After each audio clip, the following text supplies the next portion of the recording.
नाजरीन, आज की वीडियो में बात करेंगे current war update of Israel occupation on Gaza और आपको बताएंगे after more than 30 days of bombardment on Gaza अब फाइनली सीज फायर की बातें होनी शुरू हो गई हैं। बातें होनी शुरू हुई हैं, होगा क्या वो रब जाने। पैलेस्टीनियन हेल्थ मिनिस्ट्री की रिपोर्ट के हिसाब से अब तक करीब 10,600 फिलिस्तीनी शहरी शहीद हो चुके हैं। मरने वालों में 4,100 बच्चे हैं। अल जजीरा की रिपोर्ट है कि नॉर्थ गाजा से 15,000 फिलिस्तीनी साउथ गाजा की तरफ हिजरत कर चुके हैं। गौरतलब है कि इजरा ने वार्निंग दी थी कि नॉर्थ गाजा को जल्द से जल्द गाजा के शहरी खाली कर दे और वो साउथ गाजा की तरफ शिफ्ट हो जाएं, क्योंकि इजरा के हिसाब से नॉर्थ गाजा में हमास के बेसिस हैं। पहले अल अहली अरब हॉस्पिटल पर बम्बार्डिंग की गई, फिर गाजा चर्च पर, रिसेंटली इजरा ने अल कुद्स हॉस्पिटल पर एयर स्ट्राइक की, मस्जिदों को निशाना बनाया गया, बच्चों को शहीद किया गया, बड़ों को शहीद किया गया, खंडर में तब्दील कर दिया गया गाजा को। और इतना सब करने के बाद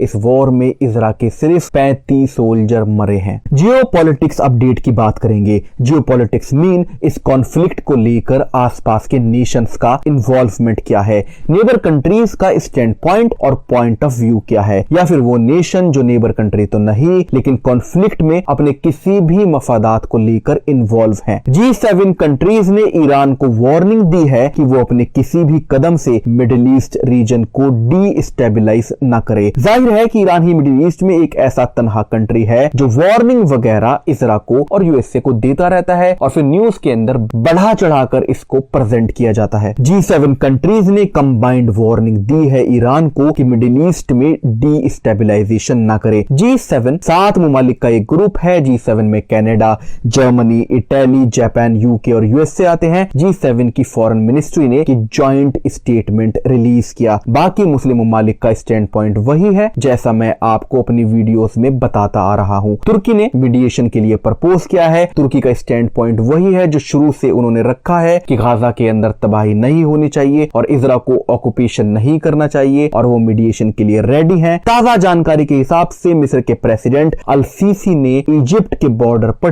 टैंक तैनात कर दिए ताकि गाजा शहरी हिजरत करके मिस्र में दाखिल न हो सके। उर्दन ने भी अपने बॉर्डर गाजा के लिए बंद कर दिए। मिस्र और जॉर्डन दोनों ने ही बिल्कुल साफ कर दिया कि फिलिस्तीनी मरते हो तो मरे। मिस्र और जॉर्डन गाजन्स को अपने कंट्री में बिल्कुल पनाह नहीं देंगे। हाँ, अगर उनको यूएसए और इजरा परमिशन दे दे तो शायद वो तंबू, टेंट वगैरह या कुछ खाना पानी उनके लिए इंतजाम कर देंगे। ये मैं मजाक नहीं कर रहा, ऐसा वाकई उन्होंने जाहिर किया है। यकीनन ये बड़ा मायूस कुन है उम्मत मुस्लिमा के लिए। अब ऐसा क्रूवल स्टैंड पॉइंट क्यों है इजिप्ट का और जॉर्डन का, आपको एक 5 मिनट की वीडियो बनाकर जरूर बताएंगे। उससे पहले मैं आपको कहता चलूं, जिन नाजरीन ने चैनल को सब्सक्राइब नहीं किया है वो प्लीज सब्सक्राइब कर ले। जियो पॉलिटिक्स की आगे बात करेंगे तो लेबनान की तरफ से छोटी मोटी फायरिंग देर रात की गई और फिलिस्तीनी तबाही के करीब 1 महीने से ज्यादा होने के बाद सऊदी अरब किंग सलमान और साहबजादे को एहसास हो गया, उनकी आंखें खुल गई। किंग सलमान ने बयान दिया है कि वो फिलिस्तीनियों की मदद करने के लिए चंदा इकट्ठा कर रहे हैं। अब ये मजाक है या क्या है ये आप खुद ही समझ लें। उधर तेहरान की तरफ से इजरा और उसके एलाइज फिर से वार्निंग जारी की गई कि यह वॉर खित्ते की जंग में तब्दील हो सकता है। ये तो वही सेम वार्निंग है जो 3 नवंबर को हिजबुल्लाह चीफ हसन नसरुल्लाह ने दी थी, जिसका मैंने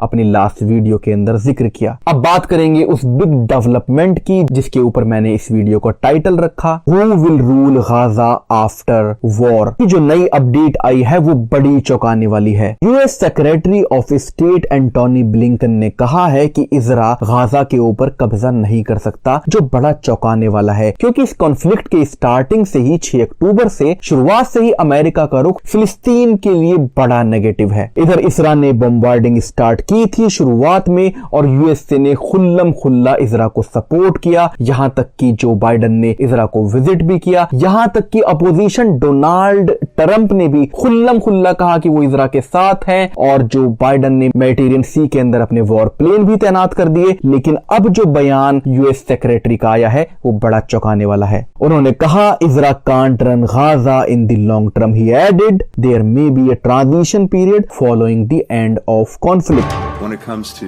post-conflict governance in Gaza, a few things are clear and necessary. One, Gaza cannot be continue to be run by Hamas. That simply invites a repetition of October 7th and Gaza used as a place from which to launch terrorist attacks.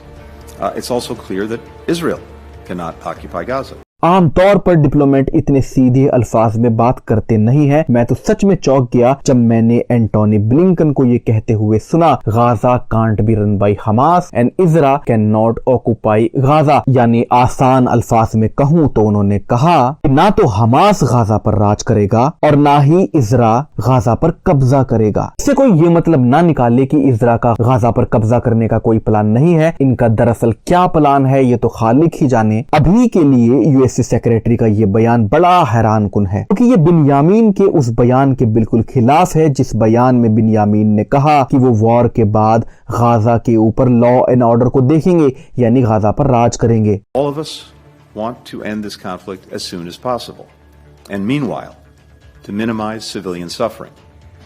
But as I discussed with my G7 colleagues, those calling for an immediate ceasefire have an obligation to explain how to address the unacceptable result it would likely bring about. Hamas left in place with more than 200 hostages, with the capacity and stated intent to repeat October 7th again and again and again.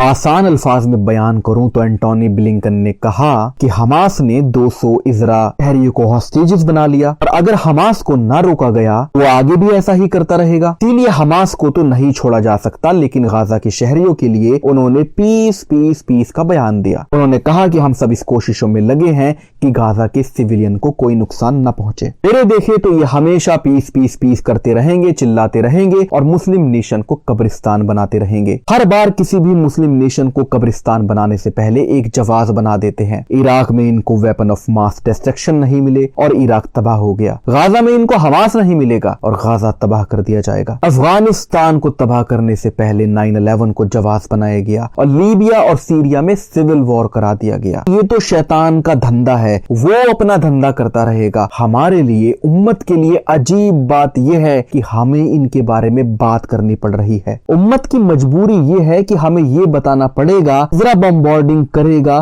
तो Gaza तबाह हो जाएगा। US से cease fire करने की शुरुआत करेगा तो सीज फायर होगी। हेड भी इनका और टेल भी इनका। काश के मैं बात कर पाता कि काफिरों की फौज के सामने उम्मत की फौज ये कर रही है, लेकिन अफसोस उम्मत की फौज है ही कहां। पिछले 100 सालों में हमारी आंख के सामने आलम इस्लाम का शराजा बिखर गया। अल्लाह कुरान में फरमाता है कि मोमिनों को जब कोई मुसीबत आती है तो वो कहते हैं इन्ना लिल्लाहि व इन्ना इलैहि राजिऊन। सब अल्लाह ही की तरफ से आया है, सब अल्लाह ही को लौटता है। गजा और फिलिस्तीन की मुजाहिद अवाम ने यह साबित किया है कि उनका जीना, उनकी शहादत, उनकी हिजरत, उनकी मुसीबत सिर्फ अल्लाह के लिए है। उम्मत के जवाल के टाइम पर गाजा की अवाम करबला की मिसाल पेश कर रही है। खैर, इस करंट वॉर में ये पहली बार हुआ है कि सीज फायर की बात होनी स्टार्ट हुई है। तो सवाल ये उठता है कि अगर सीज फायर करनी ही है तो इतनी तबाही, इतनी बर्बादी क्यों की गई? इसका जवाब देंगे आपको नेक्स्ट वीडियो में, क्योंकि शैतान के ये नुमाइंदे ऑर्डर आउट ऑफ केओस पर बिलीव करते हैं। किसी भी ऑर्डर को एस्टेब्लिश करने से पहले ये केओस बर्पा करते हैं। यकीनन इस तबाही के बाद भी इनका कोई प्लान, कोई ऑर्डर है। ये प्लान आपको नेक्स्ट वीडियो में बताएंगे। इस प्लान के बारे में मुझे आगाह किया हमारे एक काबिल सब्सक्राइबर ने। प्लान का नाम है बेंगोरियन कैनाल प्रोजेक्ट। कल डिस्कशन करेंगे इंशाल्लाह। आप फिलिस्तीनियों के लिए जरूर दुआ करें। मुझे इजाजत दें और बने रहें हमारे साथ हक के सफर में, क्योंकि सफर हमारा है, फतेह अल्लाह की है।